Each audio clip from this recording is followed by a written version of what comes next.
Welcome to Goyal IAS. आज हम start करेंगे बहुत ही important topic that is current affairs. हम डेली करंट अफेयर्स करेंगे। 16 जनवरी के हैं ये करंट अफेयर्स।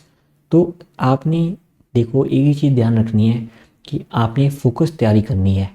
ये चांस बहुत अच्छा आ रहा है, 150 प्लस पोस्ट जो हैं एचसीएस की इस बार आ रही हैं, ठीक है। और उसमें आप देखो एसडीएम की पोस्ट आ रही है। लास्ट टाइम नोटिफिकेशन में कोई एसडीएम की पोस्ट नहीं थी। अब हमें पता है कि पेपर होने वाला है, और अगर हम भी अभी भी सीरियस नहीं हुए ना तो एग्ज़ाम निकल जाएगा। और जस्टिस कैसे होती है एग्ज़ाम के साथ, अगर आप प्रीलिम्स प्लस मेंस की तैयारी इकट्ठे करें, इंटीग्रेटेड तैयारी करनी है आपने प्री और मेंस की, ठीक है। एक सब्जेक्ट आप प्री का उठाएं, एक सब्जेक्ट आप मेंस का उठाएं, और एक ऐसी लैंग्वेज उठाएं जो आपकी वीक है। अगर आपकी हिंदी वीक है तो हिंदी उठाएं, इंग्लिश वीक है तो इंग्लिश उठाएं। अगर आप प्री क्वालिफाई कर देंगे उसका आपको कोई अवार्ड नहीं मिलेगा। आपको सिर्फ तभी बेनिफिट होगा इतनी मेहनत करने का अगर आप पूरा पेपर क्लियर करते हैं। और पूरा पेपर तभी क्लियर होएगा अगर आप प्री और मेंस इकट्ठे चलाएंगे। अगर आप ये सोचेंगे कि भाई मैं अब 4 महीने प्रीलिम्स कर लेता हूँ, हो गया तो देखी जाएगी, फिर मैं मेंस करूँगा, फिर आपका पेपर नहीं क्लियर होगा। इस साल आपका क्लियर हो सकता है हो जाए, पर रैंक लिस्ट में नाम आना बहुत मुश्किल है इस चीज़ से। तो अगर आप तैयारी कर रहे हैं, आप तैयारी के साथ जस्टिस कीजिए, आप पूरी तैयारी कीजिए। 50% तैयारी करने का कोई अवार्ड नहीं मिलेगा। आप लोगों को बता सकते हैं कि मेरा प्री क्लियर हो गया, but that is not any benefit for you. कोई बेनिफिट आपको उसका मिलेगा नहीं। इसलिए आपको पेपर पूरा क्लियर करना है, ठीक है। और हमने कोई भी टॉपिक नहीं छोड़ना है। हमने तैयारी करनी है 120%, ताकि 100% तो हम कर ही देंगे। ये हम सोच के साथ तैयारी करते हैं। अगर आप सोचोगे 50-60% चले जाओ करके, नहीं, तब पेपर नहीं क्लियर होता, राइट। तो अब हम स्टार्ट करेंगे, हम डेली करेंगे करंट अफेयर्स, बहुत इंपॉर्टेंट है ये। तो अब क्या हो रहा है, इंडिया और ईयू के बीच में बेसिकली 100 बिलियन का जो है ट्रेड एग्रीमेंट साइन होने जा रहा है। ये लास्ट फाइनल नेगोशिएशन पे है। तो इससे आपका प्रीलिम्स से ज़्यादा मेंस का, आपने देखे होंगे प्रीलिम्स के क्वेश्चन इकोनॉमी के, तो काफ़ी अच्छे क्वेश्चंस थे, टफ लेवल के क्वेश्चंस थे। तो उसमें एक टॉपिक ये भी बन सकता है, ईयू इंडिया ट्रेड रिलेशन। तो उसमें आ सकता है कि और क्या हो चुकी है, नहीं अभी नहीं हुई है, फाइनल स्टेजेस पे है। इसमें क्या होगा कि जो ईयू है, आपको पता है कि इंडिया का जो लार्जेस्ट गुड्स ट्रेडिंग पार्टनर है वो है। 17% एक्सपोर्ट्स हमारा जो है ईयू को जाता है। तो कितना ज़्यादा वॉल्यूम हमारा जो है ईयू में जा रहा है। और बेसिकली इसमें आप इसको फॉरेन इंटरनेशनल रिलेशन से देख सकते हैं। We are seeing it as China +1। India क्या कहता है कि मतलब ईयू क्या कहता है कि भाई हमारे पास एक ही जो है मैन्युफैक्चरर है, that is China, but we can become China +1। China अपनी जगह रहे, हम +1 रहेंगे, हम भी ऐड हो जाएंगे उनके साथ सप्लायर की लिस्ट में। तो दैट इज़ आर ड्रीम। हम चाहते हैं कि हम भी सप्लायर बने। इसलिए ये बहुत इंपॉर्टेंट है, आपको याद रखना है। India EU free trade agreement, FTA होने वाला है। ये बेसिक से हम पढ़ेंगे इकोनॉमिक्स में कि एफटीए क्या चीज़ होती है।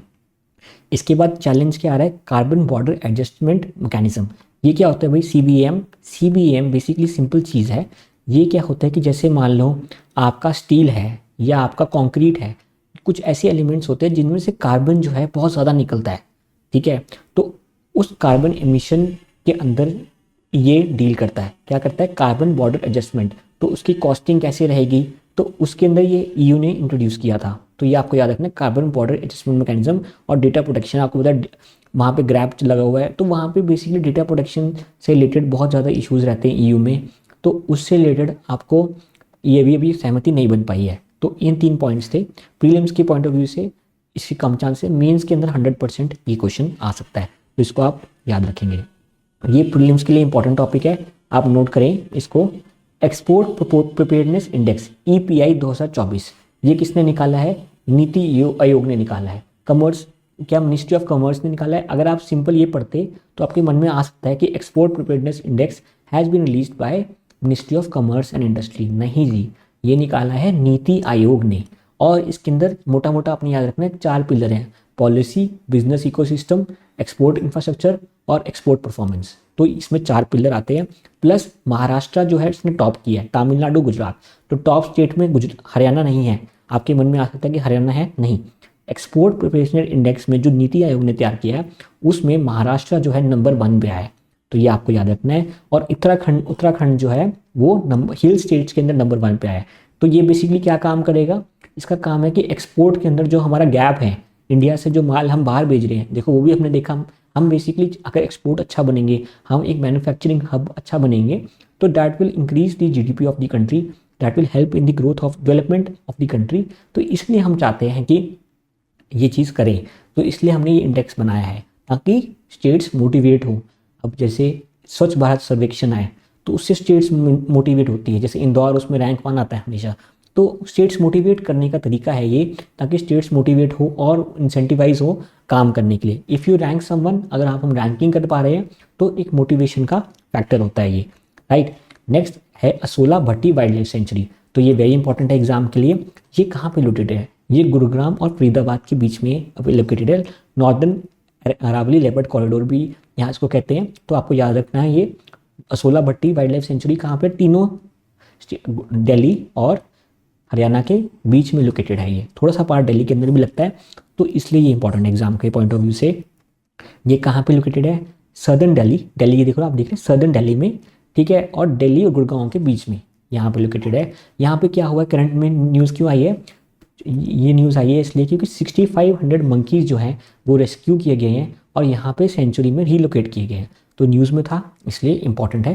करंट में आपसे पूछ सकते हैं असोला भट्टी वाइल्ड लाइफ सेंचुरी कहाँ पे लोकेटेड है, तो उसके रिलेटेड क्वेश्चन बन सकता है। तो ये हमने दिखाया, इसका एरिया जो है 32.71 स्क्वायर किलोमीटर है और ये northern Aravalli leopard wildlife corridor का पार्ट है। ये देखो ये सारा जो एरिया है ये हमारा इसके अंदर आता है, ठीक है। और यहाँ से एक पहाड़ भी जाते हैं, कौन से पहाड़ जाते हैं? अरावली के हमारे पहाड़ भी जाते हैं यहाँ से, तो that is also very important. Next क्या कहते हैं? NPS Vatsalya scheme. NPS Vatsalya scheme, अब देखो एनपीएस क्या है, आपको पता होगा कि जैसे लोग जॉब करते हैं, जब आप एचसीएस लग जाएंगे तो आपकी कुछ अमाउंट जो है सरकार 14% अमाउंट सैलरी की अपनी डिपॉजिट कराती है, ठीक है, एनपीएस स्कीम में। जब आप रिटायर हो जाएंगे उसमें ऑप्शंस होते हैं, आप पेंशन ले सकते हैं, फिक्स पेंशन ले सकते हैं, एक अमाउंट ले सकते हैं डायरेक्ट। मान लो आपका 1.5 करोड़ रुपये जमा हो गया तो आप एक अमाउंट सीधी उसमें विड्रॉ कर सकते हैं, एक मंथली पेंशन कर सकते हैं। तो इन्होंने वत्सल्य स्कीम जो है बच्चों के लिए लॉन्च करी है। अब वत्सल्य बंदा सोचता है बुड्ढों के लिए हो सकती है या किसी के लिए भी बंदा सोच सकता है, नहीं, दिस इज़ फॉर बच्चों के लिए, 18 साल तक के बच्चों के लिए, that is NPS Vatsalya scheme, कि बच्चा पैदा हो और पैसे बेसिकली सेविंग करने का तरीका है। ऐसे एलआईसी की भी काफ़ी स्कीम्स हैं जो न्यू बॉर्न बेबीज़ को हेल्प करती हैं, गर्ल चाइल्ड के रिलेटेड काफ़ी स्कीम्स हैं। तो इसमें क्या है कि जैसे आपने 1000 रुपये डाल दिए, मिनिमम अमाउंट, जैसे फॉर एग्जाम्पल आपने 1000 रुपये डाल दिए पर ईयर, तो वो आपके ऐड होते जाएंगे। 18 साल बाद वो है अकाउंट आपके नाम पे होगा, बेसिकली अकाउंट जो है माइनर के नाम पे होगा, आप उसके बेनिफिक्टर होंगे, आप उसमें अमाउंट पैसे डाल सकते हैं। आपने पैसे डालते गए 1000, 2000, 3000, और जब वो 18 साल का होगा उसके नाम पे होगा, तो उसके हिसाब से वो एनपीएस के रूल्स होते हैं, जिस हिसाब से उस हिसाब से वो पैसे विड्रॉ भी कर सकता है इससे। तो एनपीएस वत्सल्य स्कीम आपको सॉरी याद करना है, ये है हमारी किसके लिए? This is scheme for minors, ठीक है। पेरेंट्स जो हैं इसका अकाउंट ऑपरेट करते हैं, ठीक है। तो यूजीसी एंटी डिस्क्रिमिनेशन रूल्स आए हैं यहाँ पे, तो इसमें बेसिकली क्या कहा गया है, यूजीसी एंटी की एससी एसटी ओबीसी के अगेंस्ट जो है आपको डिस्क्रिमिनेशन नहीं करनी है, तो that is UGC anti discrimination. So इतना बहुत इंपॉर्टेंट नहीं है ये यूजीसी वाला पॉइंट, पर आपको बेसिक नॉलेज होनी चाहिए। नेक्स्ट हंटिंगटन डिसीज़, तो क्या होता है पेपर में ना, साइंस एंड टेक में, साइंस एंड टेक में दो पार्ट होते हैं, एक होता है general science, that is directly in the syllabus, एक होती है science and tech. Science and tech में क्या आता है? बायो में बायो होते है ये, जैसे ये क्वेश्चन है, अब क्या आ जाएगा? Huntington news disease was recently in news, it is related to disorder of the brain, of the lungs, of the heart, ऐसे करके। तो ये न्यूज़ में ही होती है डिसीजेज, ये हमें पढ़नी बहुत इंपॉर्टेंट होती है। हो सकता है क्वेश्चन यहाँ से आ जाए, तो कोई भी न्यूज़ जो है इसमें आए, नोबेल प्राइज़ विनर हो, वो आपने पक्का पढ़ के जाना है। 100% चांस है कि दैट इज़ अवेलेबल, क्वेश्चन में उसका पेपर में आ सकता है। तो इसको हम समझते हैं थोड़ा डिसीज़ के बारे में, फिर हम समझेंगे मियावाकी मेथड के बारे में। तो डिसीज़ क्या है ये? तो इसमें क्या होता है, हंटिंगटन डिसीज़ में क्या होता है, हमारे ना जीन्स होते हैं, आपको बहुत डिटेल में जाना, बिल्कुल बेसिक मोटा मोटा मैं बताऊंगा। ये हमारा न्यूरॉन होता है, ठीक है, जैसे क्रोमोसोम होता है, that is power house of a cell. Neuron क्या होता है? Power house of the brain. ये जो दिमाग है ना आपका, इसमें ऐसे इलेक्ट्रिक सिग्नल्स क्रिएट करता है न्यूरॉन्स। हमारे पास मिलियंस ऑफ न्यूरॉन्स हमारे ब्रेन में एक टाइम पे एक्ट करते हैं। तो अगर आपके पास नॉर्मल जीन है एचटीटी का, तो आपका हेल्दी हंटिंगटन प्रोटीन है और आपका न्यूरॉन प्रॉपरली फंक्शन है। अगर आपका HTT जीन जो है वो म्यूटेट हो गया, जेनेटिकली म्यूटेट हो गया, नेचुरली म्यूटेट हो गया, तो आपको जो हंटिंगटन प्रोटीन होगा वो भी एबनॉर्मल हो जाएगा, जिसके कारण आपका न्यूरॉन जो है वो डिस्ट्रॉय हो जाएगा। और जो न्यूरॉन ही होता है, इसी से आपके ब्रेन की फंक्शनिंग होती है। और आपको पता है, अगर दिमाग नहीं है तो कुछ नहीं है हमारा, और दिमाग अगर आपका कंट्रोल में नहीं है तो क्या होगा, अनकंट्रोल मूवमेंट होती है। अगर किसी को बीमारी होती है तो वो अपनी मूवमेंट पे कंट्रोल नहीं रख सकता, वो गिरता पड़ता रहता है, तो काफ़ी इससे प्रॉब्लम्स क्रिएट होती है। मेन इसमें क्या होती है, कोरिया। कोरिया क्या होता है, इनवॉलंटरी मूवमेंट। ऐसी बीमारी कौन सी है, अल्जाइमर्स डिसीज भी ऐसी बीमारी है जिसमें लेटेस्ट स्टेज में, ओल्ड एज में होती है, और उसमें भी सेम सिम्टम्स आते हैं, इनवॉलंटरी मूवमेंट होती है। तो ये आपको याद रखना है, HTT जीन। ओके, नेक्स्ट हम करते हैं मियावाकी मेथड। तो ये वेरी इंपॉर्टेंट है, ये IAS में भी आया हुआ है। ये क्वेश्चन ना आता रहता है आज के डेट में, क्योंकि हम फॉरेस्टेशन के बारे में बात करते हैं। तो ये किसने सजेस्ट की थी आइडिया, ये सजेस्ट किया था हमारे जापानीज बंदे हैं, कौन, अकिरा मियावाकी, उनके नाम पे पड़ा मियावाकी। तो ये कहते हैं कि आप क्या करो, आप कंपटीशन क्रिएट करो। बेसिकली इन्होंने कंपटीशन क्रिएट, अगर आप नॉर्मल एक प्लांट्स, मतलब हम आपने घर में भी ट्राई करना है ये चीज़, तो आई हैव ट्राइड, मैंने ट्राई की थी घर में अपने। तो यहाँ पे आपने मान लो ऐसे अपने पौधे लगा दिए 5, अगर आप वहाँ पे 10-15 पौधे लगा दोगे ना, तो नेटिव प्लांट्स, तो वो कंपटीशन क्रिएट हो जाता है उनके आपस में, क्योंकि नीचे देखो रूट्स के लिए कंपटीशन है, सॉइल के लिए, न्यूट्रिएंट्स के लिए कंपटीशन है, तो उनकी ग्रोथ जो है जल्दी हो जाती है। तो मियावाकी मेथड से हम ये कह सकते हैं, हम डेंस अर्बन फॉरेस्ट बना सकते हैं, जो कि 10 गुना फास्टर, अगर मान लो एक ट्री को 10 साल लगते हैं एक मिनिमम 15 मीटर की हाइट गेन करने से, अगर 10 साल लगते हैं, इससे हम वो 1 साल में अचीव कर सकते हैं। 15 गुना फास्टर है मियावाकी मेथड। तो आपको बहुत डिटेल नहीं पढ़ना, आपको ये पता होना चाहिए मियावाकी किससे रिलेटेड है, फॉरेस्ट्री से, अफॉरेस्टेशन से रिलेटेड है। ये क्वेश्चन एग्जाम में बिल्कुल आ सकता है, बहुत इंपॉर्टेंट क्वेश्चन है, राइट।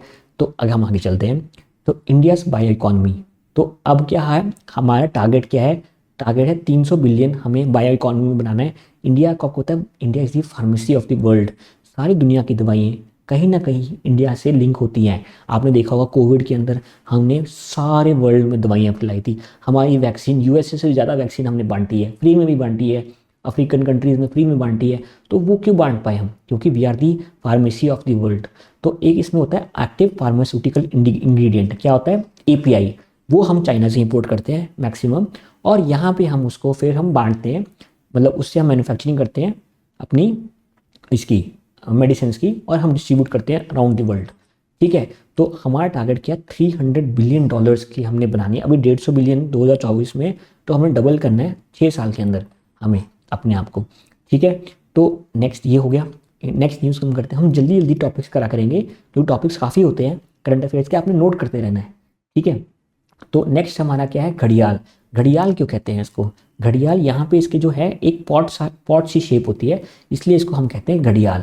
तो घड़ियाल का सेंसस हुआ है रिसेंटली गंगा रिवर में, तो ये क्या है, ये IUCN में क्रिटिकली इंडेंजर्ड है। तो आपको याद रखना, ये क्वेश्चन आ सकता है कि जो घड़ियाल है दैट इज क्रिटिकली इंडेंजर्ड, और क्या क्या स्टेटस है इनका, इनका है क्रिटिकली इंडेंजर्ड। तो इसकी बेसिक्स हम पढ़ेंगे, अलग से हम लेक्चर लेंगे इस इन्वायरमेंट में, ये बहुत इंपॉर्टेंट टॉपिक है, ठीक है।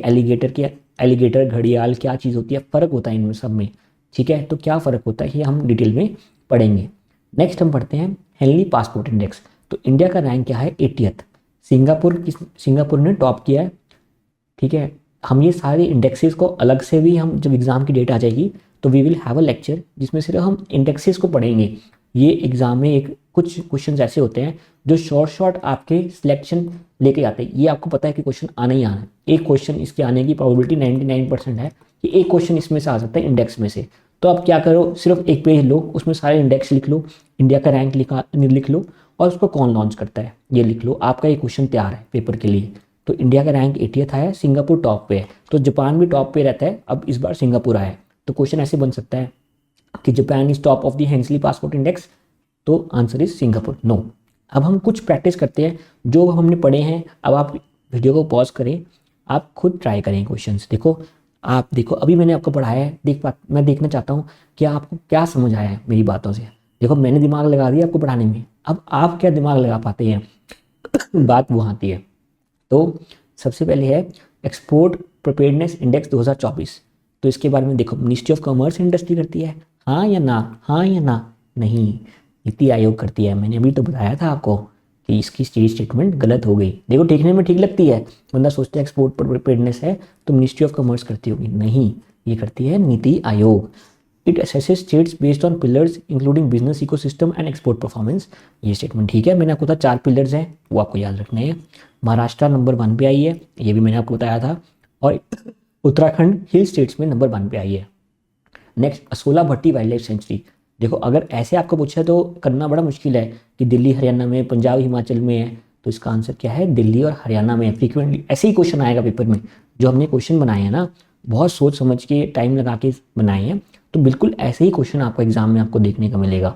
Next question, NPS Vatsalya scheme, क्या ये सीनियर्स के लिए, मैंने बताया था स्पेशली क्वेश्चन बन सकता है, नहीं, ठीक है, इसका स्टेटमेंट क्या हो जाएगा, ये गलत हो जाएगा, इट इज़ फॉर माइनर्स, ठीक है। तो the account is operated by the guardian until the beneficiary turns 18, बिल्कुल ठीक है। Maximum limit annual cap NPS Vatsalya scheme में आपको याद रखना है, कोई भी एनुअल कैप जो है नहीं है। नेक्स्ट क्वेश्चन हम देखते हैं, mutation in the HDN is associated which of the following disorders, इससे कौन सी बीमारी होती है, तो ये आपको याद रखना है, हंटन डिसीज, ये हमने पढ़ लिया, देखा, मज़ा आ रहा होगा आपको, मतलब आपको देखो अभी हमने पढ़ा है और हमने 4-5 क्वेश्चंस कर लिए। तो अगर आप डेली के, आप देखो एग्जाम तक आप डेली 5-6 क्वेश्चंस ऐसे करंट के करने लग गए, तो आप कहाँ तक पहुँच जाओगे एग्जाम में, करंट तो आपका तैयार हो गया सारा। इसके अलावा कुछ हमें रिवीजन लेक्चर्स भी लेंगे जिसमें हम कंपाइलेशंस करेंगे करंट की, पूरे ऑल करंट अफेयर्स, जैसे हिस्ट्री के, ज्योग्राफी के, हम मान लो स्कीम्स के, उनको कंपाइल करके भी आपको कराएंगे। तो आपको बिल्कुल हमारे साथ बने रहना है, डेली आपको लेक्चर देखने हैं हमारे। और अगर आप ये कर लेते हैं ना, ये सफिशिएंट है, इससे ज़्यादा देखो आपने टॉप इसमें ऐसा नहीं करता कि आपको फुल मार्क्स लेने हैं, ये इज़ अ कॉम्पिटेटिव एग्जाम, आपको दूसरे से ज़्यादा आना चाहिए। तो अगर आप इतना कर रहे हो तो ऑब्वियस ही बात है कि आपको बाकी जो आपके साथ के पेयर्स हैं उनसे ज़्यादा डेफिनेटली आपको आएगा, ठीक है। तो एक आपको कोशिश करनी है, मेंस डे हमेशा एक क्वेश्चन आपने आंसर राइटिंग, आपने ये नहीं सोचना है कि भाई मैं तो सारा सिलेबस करूँगा तब मैं आंसर राइटिंग स्टार्ट करूँगा, नहीं, सिंपल आपको याद रखना है, अगर मैंने गाड़ी चलानी सीखनी है, क्या आपको मैं गाड़ी के बारे में अगर मैं बताता रहूँ तो आप गाड़ी ड्राइवर बन सकते हो, नहीं, जब तक आप गाड़ी नहीं चलाओगे खुद अपने हाथों से तब तक आप गाड़ी चलानी नहीं सीख सकते। उसी तरह जब तक आप आंसर राइटिंग नहीं करोगे खुद से तब तक आप आंसर राइटिंग नहीं सीख सकते। ये सिर्फ पढ़ने की गेम नहीं है, लिखने की गेम भी है। आप पढ़ के कम चले जाओ, चल जाएगा, पर अगर प्रैक्टिस आपकी कम है तो आपका पेपर नहीं क्लियर होगा। तो इसलिए आपको यही सजेस्ट करूँगा मैं कि आप जोर लगाओ, दिन रात लिखने की कोशिश करो, इस क्वेश्चन को आपने खुद लिखने की कोशिश करो और हमारे पास सबमिट करो, हम चेक करेंगे इसको आप क्या लिख पा रहे हो, ठीक है। हमने पॉइंट्स दिए, इंडिया ये समझा दिए सारा आपको मैंने, ये आप खुद ट्राई करो एक बार, अगर आप कुछ नहीं समझ आता तो definitely we will help you. इसके लिए हमने कंप्लीट कोर्स लॉन्च किया हुआ है जिसमें प्रीलिम्स और मेंस के कंप्लीट लेक्चर्स हैं, टेस्ट सीरीज़ है मेंस की भी प्रीलिम्स की भी, और स्टडी मटेरियल आपको प्रोवाइड करेंगे हम कंपाइलेशन फॉर्म में, जैसे एग्जाम आएगा तो हिस्ट्री, ज्योग्राफी, पॉलिटी सबके नोट्स, करंट अफेयर के नोट्स। इसके अलावा आप कुछ ना करो, आप हम पे ट्रस्ट करें, फॉलो करें, ठीक है। टोटल हमारा जो कोर्स प्राइस है वैसे वो 29,999 का है, बट अभी हम इंट्रोडक्टरी ऑफर चला रहे हैं, 14,999 का आपको रहेगा, कंप्लीट रहेगा। तो इसमें हम 2 सब्जेक्ट चला रहे हैं अभी, पॉलिटी और एथिक्स, 2 हमारे सब्जेक्ट चल रहे हैं। 15 लेक्चर्स अराउंड पॉलिटी के हो गए, 3 हमारे एथिक्स के हो गए, बाकी हम डेली एमसीक्यू प्रैक्टिस तो करवाते ही हैं। अगर आप सिर्फ प्रीलिम्स की लेक्चर करना चाहते हैं तो आप 4,999 में सिर्फ आप सोचते हैं कि प्रीलिम्स कर लेंगे उसके बाद देखेंगे, तो वो भी हम ऑप्शन अवेलेबल करते हैं, बट इज़ नॉट रिकमेंडेड। अगर आपने करना है तो पूरा करो, थोड़ा सा करके क्या फ़ायदा। और ये थोड़ा सा एक्सपीरियंस के लिए, अगर आप चाहते हो कि सिर्फ हम टेस्ट सीरीज़ करें तो टेस्ट सीरीज़ भी हमारी अवेलेबल है प्रीलिम्स की, दैट इज़ फॉर 1499। अगर आपको पता है कि ये सब कुछ आप खुद पढ़ा हुआ है, 4-5 ईयर्स का एक्सपीरियंस है तैयारी में, तो you can go for test series also. तो आपको हमारे लेक्चर अच्छा लगा होगा तो आप GC_HCS हमारा टेलीग्राम ग्रुप ज्वाइन कर सकते हैं। डेली हम उसमें कुछ ना कुछ अपडेट करते हैं एग्ज़ाम से रिलेटेड, और जल्दी आपका अप्रैल मई में एग्ज़ाम हो जाएगा, ठीक है। और हम कोशिश कर रहे हैं कि हम जो टॉपर्स हमारे स्टूडेंट्स रहे हैं लास्ट ईयर के उनको बुलाएं, उनके साथ आपके डिस्कशन करें, ठीक है। तो उससे आपको और मोटिवेशन मिलेगी, लाइफस्टाइल उनका पता लगेगा कि क्या लाइफस्टाइल होता है HCS ऑफिसर का, SDM का, ETO का। आप सोच रहे होंगे जो अच्छी पोस्ट है वो SDM ही है, नहीं, ETO की अपने आप में एक वैल्यू होती है, AETO की अपने आप में एक वैल्यू है हरियाणा में, ठीक है। आपको मैं बताता हूँ, जैसे फॉर एग्जांपल जो AETO है वो हरियाणा के अंदर बेसिकली जो अल्कोहल से रिलेटेड काम है वो करता है। ETO जो है वो चीज़ नहीं करता, AETO करता है, फिर DETC होते हैं वो करते हैं। तो आप देख रहे हो कि ETO है AETO से नीचे, बट इनका दायरा अलग है काम का और इनका दायरा अलग है। तो ऐसी टेक्निकल चीज़ें आपको जैसी सर्विस में जाएंगे तो पता लगेगा। तो बहुत अच्छी मतलब आपको अलग ही दुनिया देखने को मिलेगी सर्विस के अंदर।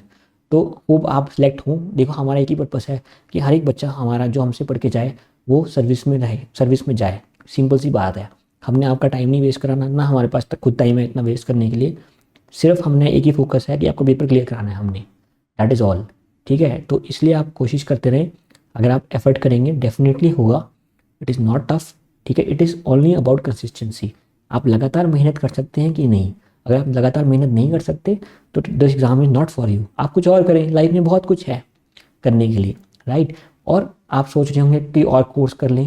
देखो 2+3 भी 5 होता है और 1+4 भी 5 ही होता है। तो एक जगह पहुंचने के कई रास्ते हैं, ठीक है। ऐसा नहीं है कि सिर्फ एक ही रास्ता सही है, कई रास्ते हो सकते हैं। कोई कुछ और करके भी इस यहाँ तक पहुंच सकता है, हो सकता है कोई हमारे थ्रू पहुंचे। तो हमारा अल्टीमेट पर्पज़ यही है कि आपको हम एग्ज़ाम क्लियर करवाएं। तो आपको लेक्चर मज़ा आया होगा। डेली हम ऐसे ही प्रैक्टिस करेंगे MCQs की और आपको हम पेपर क्लियर करवाएंगे। Thank you very much for discussion.